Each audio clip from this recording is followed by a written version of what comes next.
Ahí va.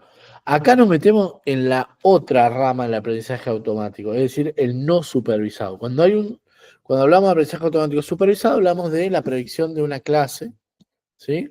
Ya sea discreta, clasificación, numérica, regresión. Acá no hay, ¿sí? Una clase a predecir, sino que es todo vector de características. Es decir, tenemos un conjunto de instancias y queremos entender, decía Ruspini, cuando plantea la idea de clustering, la estructura interna de los datos. ¿Qué es la estructura interna de los datos? Esto es un poco el recorrido que vamos a hacer. La estructura interna de los datos, en términos de clustering, básicamente es entender.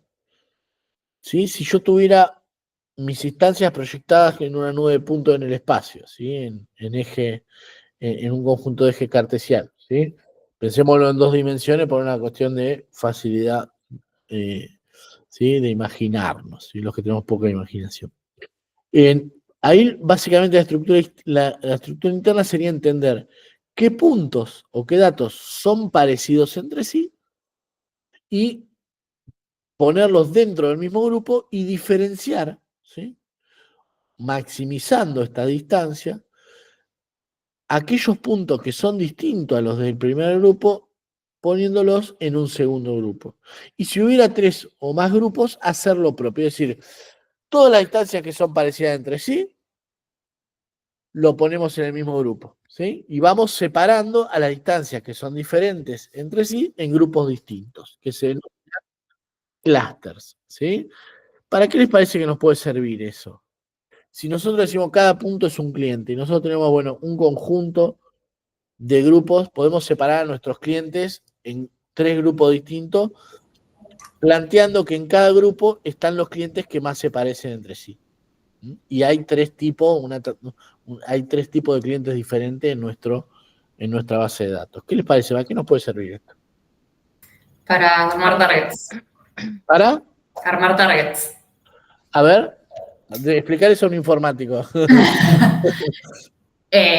Si tenés agrupados por similaridad grupos de personas, podés venderles cosas pensadas para sus características que comparten.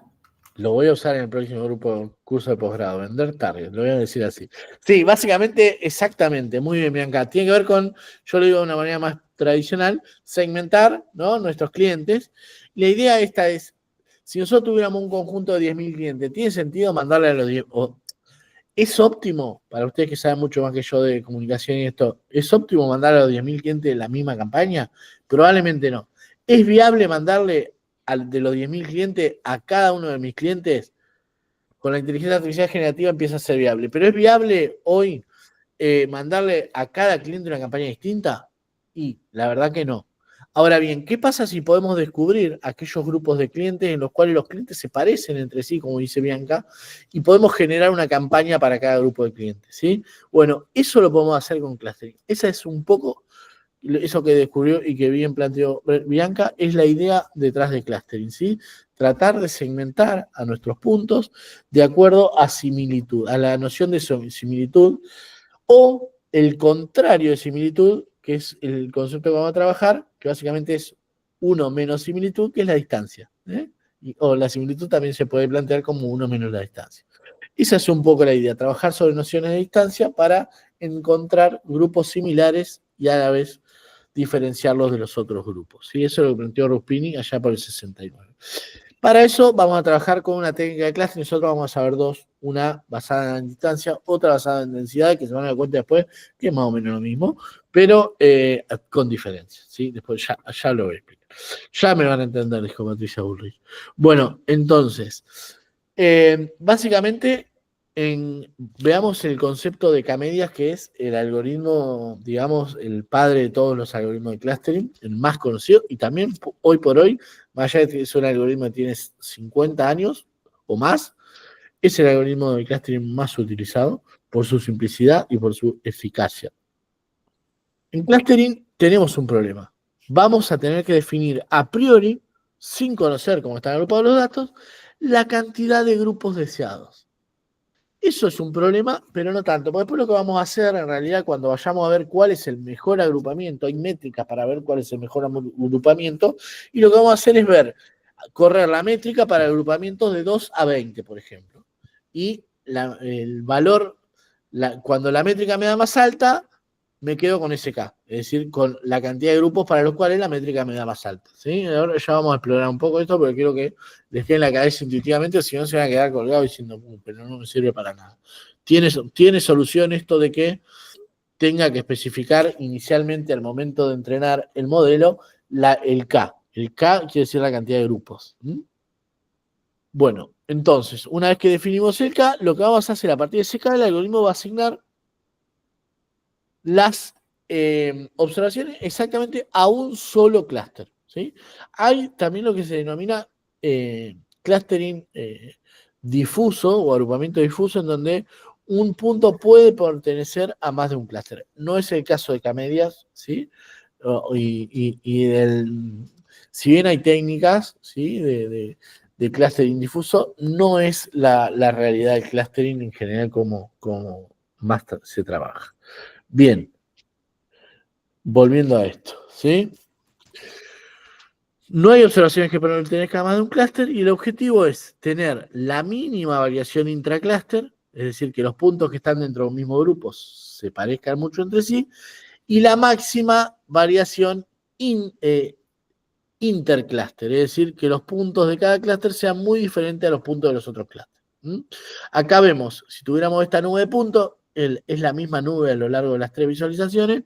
Si eligiéramos un K2 con K-medias, acá hice un experimento sobre cómo lo separaría, un K3 cómo lo separaría y un K igual 4 cómo lo separaría.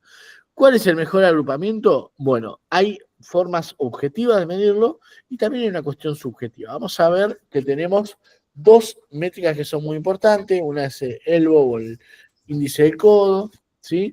Y otra es el coeficiente de silueta, que me van a marcar cuál es el mejor agrupamiento. No obstante, puede ser que nos pase que el mejor agrupamiento sea K igual 2. Y yo quiera, por ejemplo, segmentar mi grupo de clientes en más de 2 grupos. O pueda pasar que el mejor agrupamiento sea K igual 15 y yo quiera agrupar mis clientes en solo 5 grupos. Entonces, en ese caso, yo lo que voy a hacer es, puedo ir jugando con el valor del coeficiente de silueta. No es tan... porque en todo caso, un coeficiente de silueta más bajo indica una menor estructura interna, ¿sí? Pero no necesariamente quiere decir que no sea correcto el agrupamiento. Después volvemos sobre ese concepto.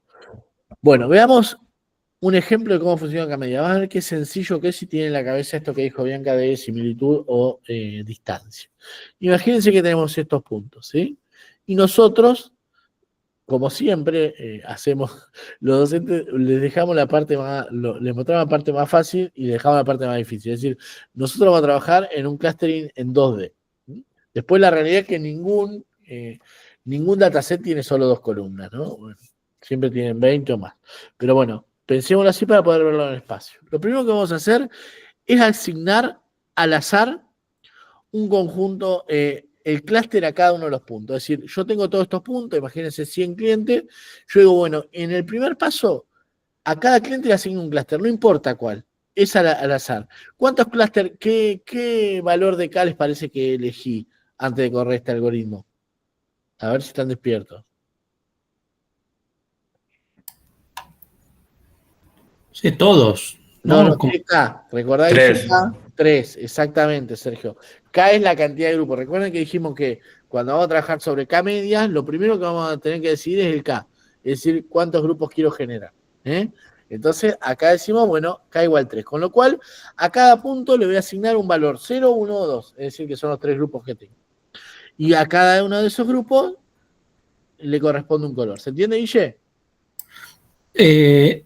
¿Y dónde ves ahí que son 3? En el primer paso. Porque hay 3, no, acá no, pero acá sí, hay 3 colores distintos. El amarillo, Por los el 3 verde, colores, ahora sí. es. Sí.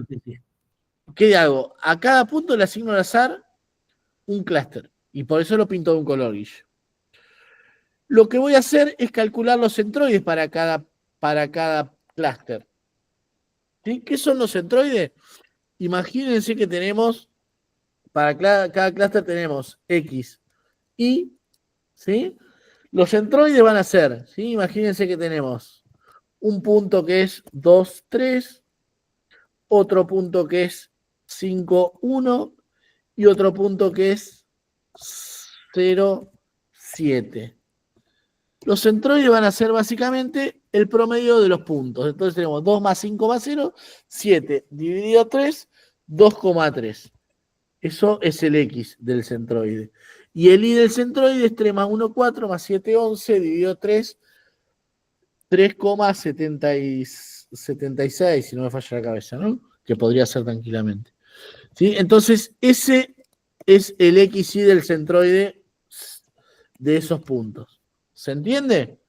¿Qué es el centroide? Básicamente es el punto que está en el medio de esos tres puntos. ¿Sí? ¿Me siguen hasta ahí? Profe, una consulta. ¿De los 3 puntos que sería cada uno de los grupos o de los No, que cada están al punto, interior del grupo? eso, cada punto, cada XY corresponde a un punto de ese clúster. Imagínate que tenemos solo 3 puntos verdes y quiero medir el centroide de esos 3 puntos verdes. ¿Me seguís? Obviamente tenemos muchos más, ¿sí? Imagínate que tenemos 40 puntos de cada uno. ¿Qué es lo que vamos a hacer? Calcular el centroide de los 3 grupos. Es decir, el punto que separa en la mitad de los puntos de cada grupo. ¿Y qué es lo que va a pasar? Y claro, los centroides son muy parecidos. Es decir, son esos 3 puntos que aparecen acá, ¿sí? Uno naranja, otro violeta y otro verde. ¿Por qué son muy parecidos? Y porque los puntos estaban distribuidos al azar. ¿Me siguen? ¿Hasta ahí vamos? Muy importante. El nudo de la técnica. Bien, pero vemos que el naranja está más arriba, un poquito más arriba, el violeta está un poquito más abajo, el verde está un poquito más a la derecha. Hay cierta, ¿sí? ¿Lo vemos hasta ahí? Bueno, ahora lo que vamos a hacer es, para cada uno de los puntos, vamos a recalcular el clúster al que pertenecen. ¿Qué es recalcular el clúster al que pertenecen? Digo, bueno, este punto estaba verde, pero yo voy a medir el punto este verde, ¿sí? El que está acá arriba, voy a ver cuál es la distancia al clúster naranja o amarillo, yo tengo un 16 bit nada más en la cabeza, al amarillo, cuál es la distancia al rosa y cuál es la distancia al verde. ¿Y a qué clúster lo voy a asignar? Al clúster para el cual el centroide tenga o demuestre la menor distancia. ¿Me siguen? ¿Y cuál es? Y bueno, este punto verde pareciera que está más cerca de este amarillo, con lo cual lo va a transformar en amarillo. Y eso va a ser para cada punto, ¿sí? A cada punto lo va a asignar al clúster cuyo centroide sea el más cercano a ese punto. Y fíjense lo que pasa en la segunda iteración. Ya vemos que los puntos empiezan a tener cierto significado. Empiezan a agruparse por cercanía. ¿Cuál es el siguiente paso? Lo que hicimos acá en el paso 2, recalcular el centroide, ¿sí? Y claro, cuando empiezo a recalcular el centroide sobre estos puntos ya tiene más sentido, porque son más parecidos, no están al azar, el centroide de verdad separa, ¿sí? No sé por qué seguramente lo escucha, pero de verdad separa en el medio de la nube de puntos, ¿sí? Y ahí ese centroide es representativo de los puntos, ¿sí? Que forman parte de ese clúster. En este el violeta, por acá están los verdes, se me fue un poco el lápiz, y por acá los amarillos. ¿Y el próximo paso cuál es? Una vez que ya calculé nuevo los centroides. Otra vez, iterativamente, calcular, volvemos al paso 3. Volvemos a calcular para todos los puntos cuál es el clúster de pertenencia. Calculamos a todos los clústeres, todos los puntos el clúster de pertenencia, luego ajustamos el centroide, luego calculamos para cada punto el clúster de pertenencia, luego ajustamos el centroide y así sucesivamente. ¿Cuándo termino? Cuando ya no hay más puntos que cambien de clúster, es decir, cada punto está en el clúster que le corresponde. ¿Se entiende? Eso es clustering, ¿sí? Por lo menos en K-medias, ¿sí? Bien. Y una consulta, ¿eso lo hace solo el programa, digamos, el algoritmo? Sí, claro. Sí, ahora les voy a mostrar, sí. Pero para esto, sí, es importante trabajar sobre el concepto de cercano, es decir, para ver si algo está más cerca o más lejos, o es más hay cierta similitud, como planteaba Bianca, tenemos que tener en cuenta la medida de distancia. Y es también el hiperparámetro más importante en clustering. Uno tiene diferentes métricas de distancia, esto seguramente lo estudiaron en la escuela y ya no se lo acuerdan. Una es la euclidia, que es la distancia recta a cada uno entre dos puntos. La euclidia es x del segundo punto menos x del primero. En realidad esto es intercambiable porque después se eleva al cuadrado, más la distancia entre x, entre un y el otro y, todo la raíz cuadrada. Eso calcula la distancia euclidia entre dos puntos, es decir, la distancia recta. Con eso es como calculamos en la diapo anterior cuál es el centroide más cercano a cada punto. Después hay otras métricas, ¿sí?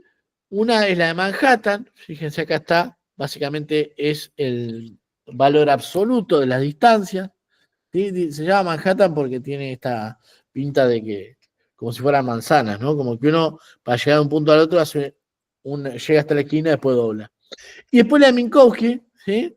Que básicamente Minkowski no generó nada, sino lo que dijo, che, entre Manhattan y la Euclidia ¿sí? Hay un factor común, y es que es cada una de las dimensiones restando a la dimensión cada una de las dimensiones de un punto, restando a las dimensiones del otro punto, ¿sí? Pero a su vez elevado, ¿sí? Elevado a un exponente, ¿sí? Y luego elevar toda la expresión al inverso de ese exponente, ¿sí? En el caso de la Euclidia, fíjense que el exponente es 2, el p igual a 2, pues decimos cada dimensión de un punto respecto al otro se eleva al cuadrado, y a su vez toda la expresión se eleva a la 1 medio, es decir, la raíz de 2. Y en la de Manhattan pasa lo mismo, exactamente lo mismo, nada más que el p, el exponente es 1, ¿sí? Es decir, acá no hay elevación al cuadrado porque se eleva a la 1, que es lo mismo que el punto, y todo esto elevado a la 1 es lo mismo. Pero ¿qué dice Minkowski? Bueno, pero si vos quisieras podrías trabajar en un concepto diferente o en un p distinto, ¿sí? Entonces deja ahí una distancia paramétrica en donde yo puedo ir tuneando el p. ¿Se entiende la lógica? Bien. ¿Alguna duda hasta acá? Súper sencillo, pero súper potente. Súper potente, ¿sí? Clustering. ¿Vamos bien? Bueno, perfecto. Le puse un ejemplo muy básico, ¿sí? Pensemos, por ejemplo, que tenemos un conjunto de 4 estudiantes, ¿sí? Muy pobre lo que tenemos que agrupar, pero la idea es que se entienda. Los desafíos se los dejo a ustedes. Tenemos 4 estudiantes con 2 características: cantidad de asignaturas aprobadas y abandono, si abandonan o no abandonan, ¿sí? Acá tenemos el estudiante A y B, cantidad de asignatura aprobada, 8, perdón, A y C, 8 y 9 están por acá y no abandonan, con lo cual el abandono es 0. Y los D y B, poca materia aprobada y abandonan, ¿sí? Entonces, lo que haría clustering acá sería agrupar los estudiantes de acuerdo a sus características por cómo está distribuido en el eje cartesiano. Claramente, y sin tener una etiqueta, ¿sí?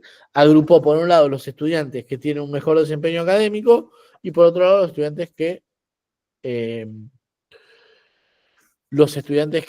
tienen un peor desempeño académico. ¿Y para qué podría servir esto? Bueno, por ejemplo, para desarrollar políticas, ¿sí? Académicas para fortalecer a los estudiantes que tienen un desempeño más flojo. Nosotros trabajamos creo que 2023-2024, hicimos un agrupamiento de las universidades del sistema universitario argentino a partir de Camedias, en donde agrupaba universidades por características o similitudes en términos de cuestiones socioeconómicas, de infraestructura, de desempeño académico de los estudiantes, etcétera, etcétera, etcétera. Un trabajo que presentamos en el Congreso Argentino de Estadística en uno de los proyectos. Bien, ahora bien, ¿cómo sé? Porque el tema está ahí. ¿Cómo sé, ¿sí? Cuando tengo, con qué K quedarme? Porque acá, claro, elegí K igual a 2, ¿sí? Pero podría ser K igual a 4 o K igual a 3, ¿sí? O acá lo mismo, yo elegí K igual a 3, pero podría ser cualquier otro K. Hay dos técnicas. La primera, ¿sí? Es el método de elbow o del codo. Básicamente, ¿cuál es la idea? Yo calculo el SCE para cada agrupamiento, ¿sí? Básicamente el SCE lo que va a medir es la distancia de cada punto, ¿sí? a su centroide en cada grupo, es el promedio de la distancia entre los puntos al centroide en cada grupo, pues eso va a medir la cohesión, es decir, si hay menor distancia entre los puntos y el centroide en cada grupo, quiere decir que las estructuras son bien fuertes. ¿Y cómo voy a elegir? Bueno, acá tengo desplegado, ¿sí? Para K igual a 1, que no tendría sentido, K igual a 2, K igual a 3, hasta K igual a 9, ¿cuál es el SSE para cada K? Obviamente, conforme crezca el K, se va a reducir la distancia promedio a los centroides, ¿sí? Pensemos en el absurdo, tengo 50 puntos y elijo un K igual a 50. La distancia respecto al centroide, como tengo 50 puntos, 50 grupos, cada punto es un grupo, la distancia promedio al centroide es 0, ¿sí? Porque cada punto es su propio centroide. ¿Me siguen? Obviamente, siempre va a bajar la distancia promedio al centroide. No obstante, la técnica del codo, ¿sí? Básicamente lo que establece es quédate, ¿sí? Con el K en donde la pendiente de decrecimiento del error o de la distancia promedio del centroide decrezca, ¿sí? Y eso se da en K igual a 3. Fíjense, hasta acá venía con una pendiente súper negativa y acá, ¡pac!, se da el codo, ¿sí? Es decir, empieza a decrecer menos. ¿Con qué punto me quedo? Con el anterior, con K igual a 3. Eso es lo que plantea el método de Elbow, que es el más conocido para clustering. A mí no es el que más me gusta, pero es el más conocido, ¿sí?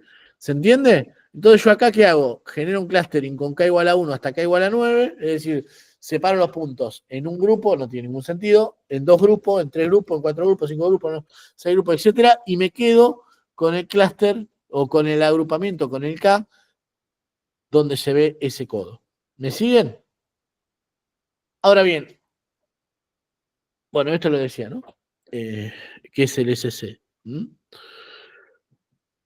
A mí lo que más me gusta es este, me parece el más potente, que es el coeficiente de silueta. ¿Qué es lo que hace el coeficiente de silueta? El coeficiente de silueta dice, B es la distancia entre I y el centroide, ¿sí?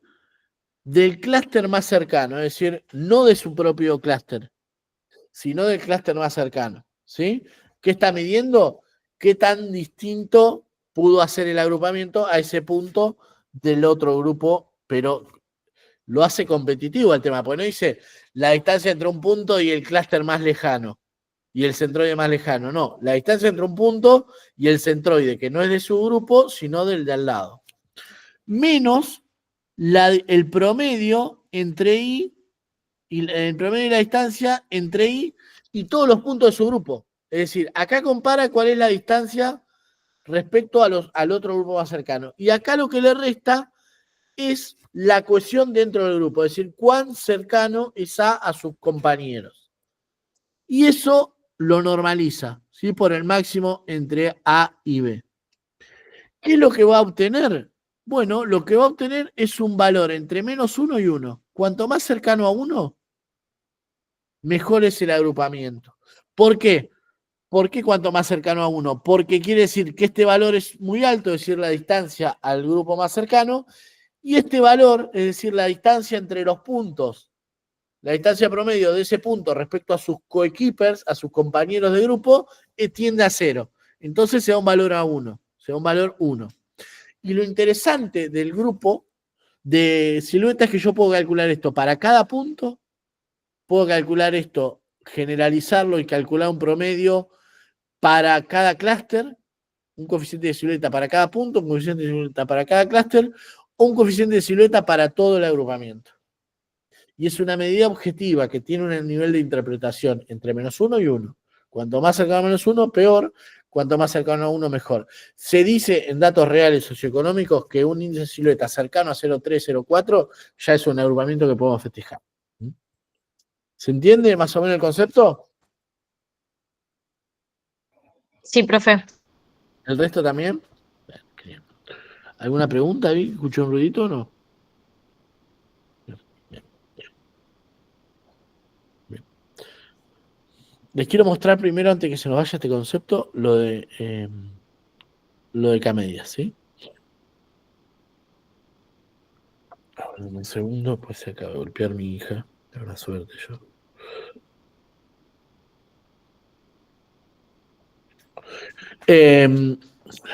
Bien.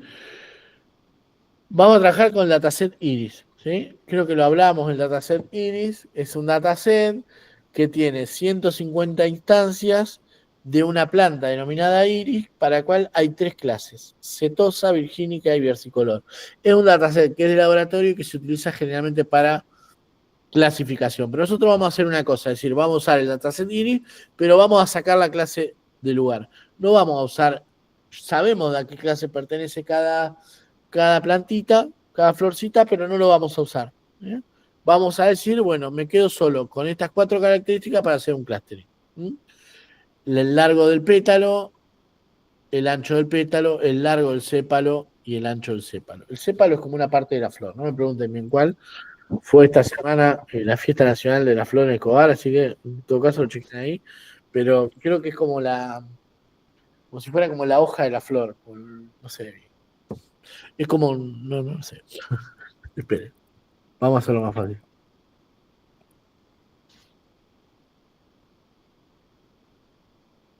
Sí, eso es el sépalo, ¿sí? Para los que preguntan, no sé qué es. Sigo sin saberlo. Bueno, alguien por ahí en algún momento lo sabrá. Ahí está, ¿sí? El cosito verde que está por debajo de la flor. Ahí está, y el pétalo, bueno, es lo que está en la flor. Clase completa, ¿vieron, no?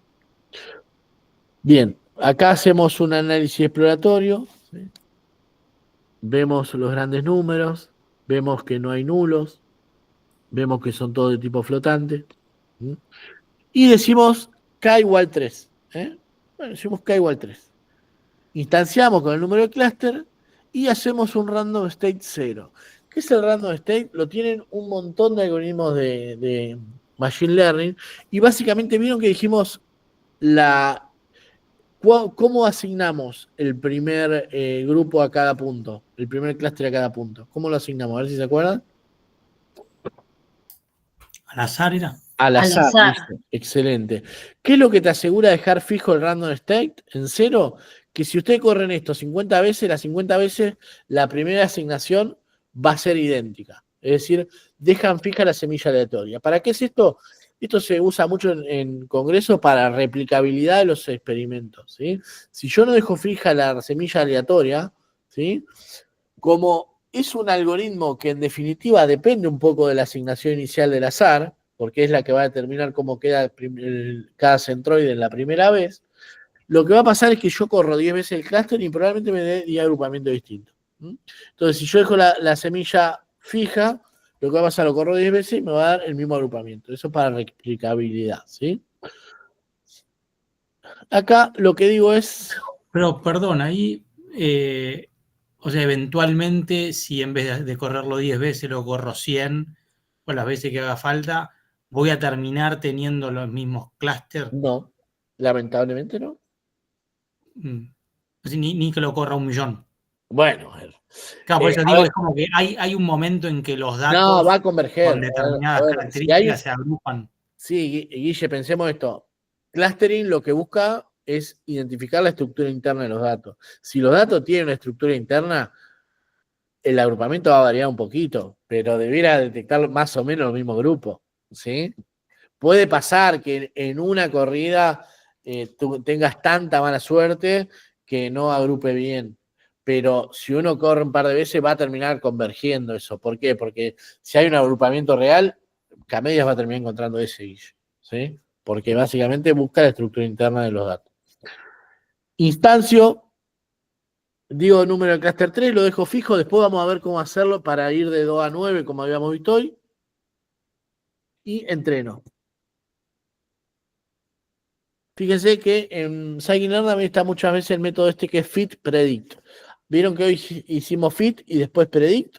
Bueno, fit predict hace las dos cosas. Entrena el modelo y asigna la etiqueta en el mismo paso. Entonces, después de esto, recuerdan que nuestro data frame tenía 4 columnas, ¿sí? Fíjense, nuestro data frame tenía estas 4 columnas. Ahora, después de esto, nuestro data frame tiene 5 columnas, debiera tener por lo menos, una de las cuales es el clúster. ¿Sí? Una de las claves se agrega el clúster. Que justo en este tenemos, son todos del clúster 2. Bueno, misión enojar, 100. ¿Sí? Bueno, acá empieza a encontrar. ¿Sí? Ahora bien, acá podemos ver los centroides, es decir, fíjense el punto del medio de cada grupo. Y acá dibujé, ¿sí? Pinté un scatter con los... Básicamente tomé las variables de A2. Uno podría hacer una reducción de dimensionalidad o ir haciendo todas las combinaciones contra todos. Por ejemplo, lo que hicimos ahora en un pipeplot. ¿Sí? Acá lo que tenemos, bueno, es otro agrupamiento distinto, qué sé yo. Y acá podemos ver, ¿sí? Esto es algo que no nos va a pasar siempre. Pero acá podemos ver el elbow, ¿sí? Acá claramente uno podría decir, bueno, o está acá o está acá. ¿Sí? Entre 4 o 5. Y acá lo que tenemos, esto es más común. Acá para mí hay algo que tiene un problema. Porque acá se hace con el coeficiente de silueta. Ahora le explico. El elbow siempre va a ser cada vez más bajo. ¿Por qué? Porque estoy generando cada vez más grupos, con lo cual la distancia promedio al clúster va a tender a ser menor. Pero acá claramente el elbow está o entre 3 y 4, acá hay una primera reducción, y acá también se plancha, ¿no? Va a estar entre 3 o 4. Y acá lo que podemos ver por otro lado, que esto yo lo tendría que mostrar al final. ¿Sí? Pasa que soy tan fanático de silueta, pero en realidad primero se hace el elbow siempre, y esta es como la que define. Lo voy a tirar para abajo. ¿Sí? Y acá lo que vemos es el coeficiente de silueta, ¿sí? Que acá sí el coeficiente de silueta puede ser muy alto en 2, como pasa acá, y después puede bajar en 3 y subir en 4. Eso sí puede pasar tranquilamente. Y acá uno puede ver, bueno, un agrupamiento de 2 es muy bueno, un agrupamiento de 3 es bueno, un agrupamiento de 4 sigue siendo bueno, es un 0,5 de coeficiente de silueta, que se interpreta entre -1 y 1 es bueno, y un 0,45 también. Acá cae estrepitosamente, ¿sí? Pero uno podría quedarse entre 2 y 5 clústeres en donde uno se sienta más cómodo respecto a ese agrupamiento. Quiere decir que hay alguna estructura interna en los datos que permite agrupar los datos de esa forma, ¿sí? Eso es un poco la implementación. Fíjense cómo lo hago. Bueno, digo, bueno, ¿cuál es el rango de clúster? Acá voy a hacer macana. Esto me lo voy a llevar para acá. Para la próxima vez que lo corramos con otro grupo, pues si no, la próxima vez no va a andar. Yo digo, bueno, el rango de clúster que quiero probar es de 2 a 9. Yo acá podría decir de 2 a 20. Ya es una locura. 20. Y acá lo que digo, de K igual a 2 hasta 20, entreno un K-media. Es decir, voy a entrenar 19 K-medias distintas. ¿Sí? Corro y después lo que hace el gráfico. ¿Sí? Pin. ¿Se entiende? Ahí lo puedo ir variando la cantidad de K que quiero probar. ¿Me siguieron hasta ahí? ¿Se entendió? Vamos a DBScan. Vamos muy rápido, vamos bien. ¿Estamos bien? Estamos cerca, profe. ¿Estamos? Cerca de la idea. Bien, bien. Bueno, si voy muy rápido me dicen y si voy muy lento también. DBScan, ¿sí? Una técnica basada en densidades, más moderna que K-media. K-media igual para mí es la más utilizada por lejos. El tema de DBScan es que nos permite identificar grupos por densidades, no por distancia. ¿Qué nos permite hacer esto? A ver si esto. Esto les quiero mostrar. Esto. ¿Sí? Fíjense. En K-medias no había puntos que no pertenecían a un grupo. Y todos los grupos, ¿sí? o todos los puntos que pertenecen... Ah, no lo están viendo ustedes. ¿Sí? ¿Ven? DBSCAN me permite hacer esto. Es decir, yo estoy grabando, ¿no? Sí.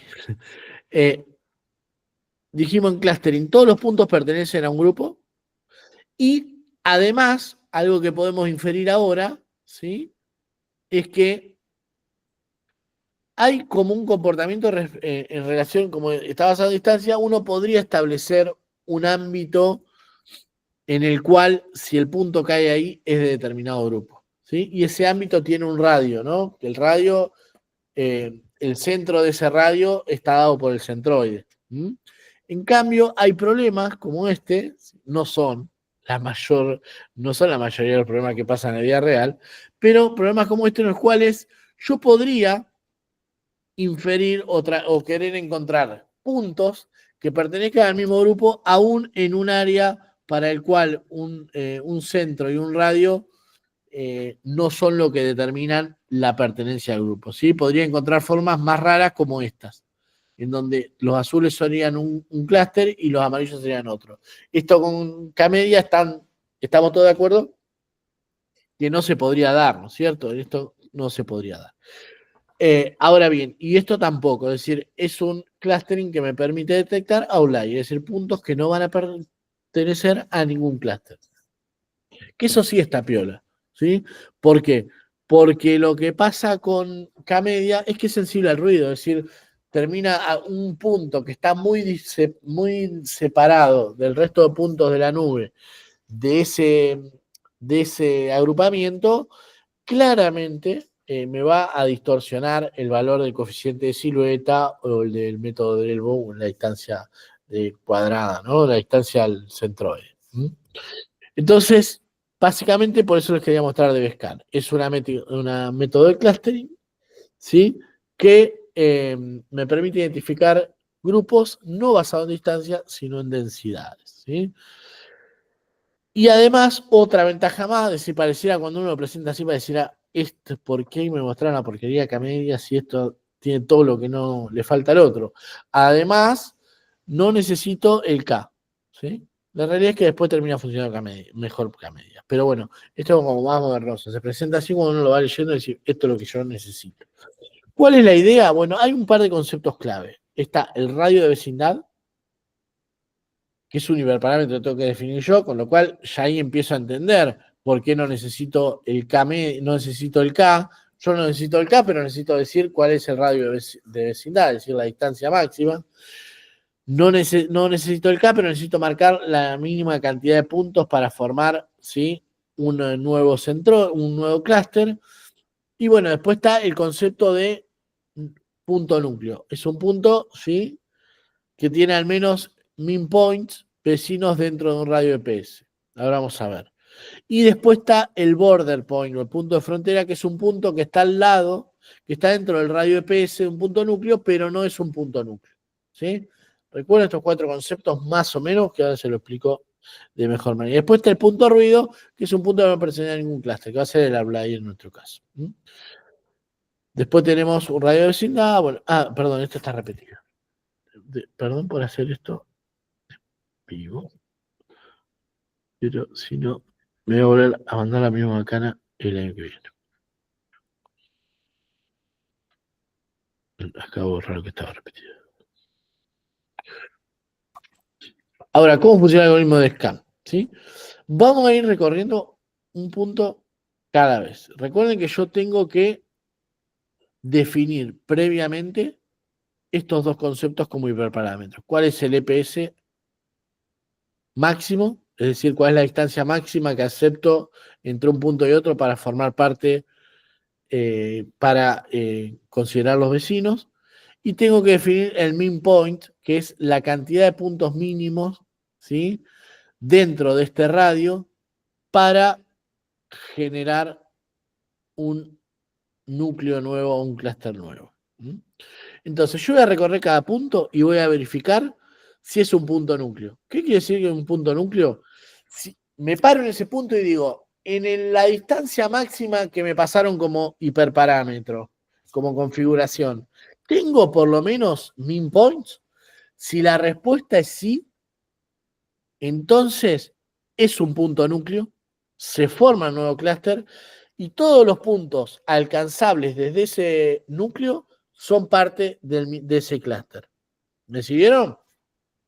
Porque ahí está el nudo de la técnica. Ahora vamos a ver que después son todos sí, pero. ¿Hasta ahí me siguen? Yo tengo una distancia máxima, tengo un min point. Si yo me paro en un punto y tiene como mínimo min points, es decir, n puntos, igual a min points, 10 puntos. ¿Sí? Si el min point es 10, yo tengo 15 vecinos en el radio que me plantean, entonces tengo un punto núcleo que va a generar un clúster nuevo automáticamente, sin tener que decir, bueno, este algoritmo plantea 5 clústeres.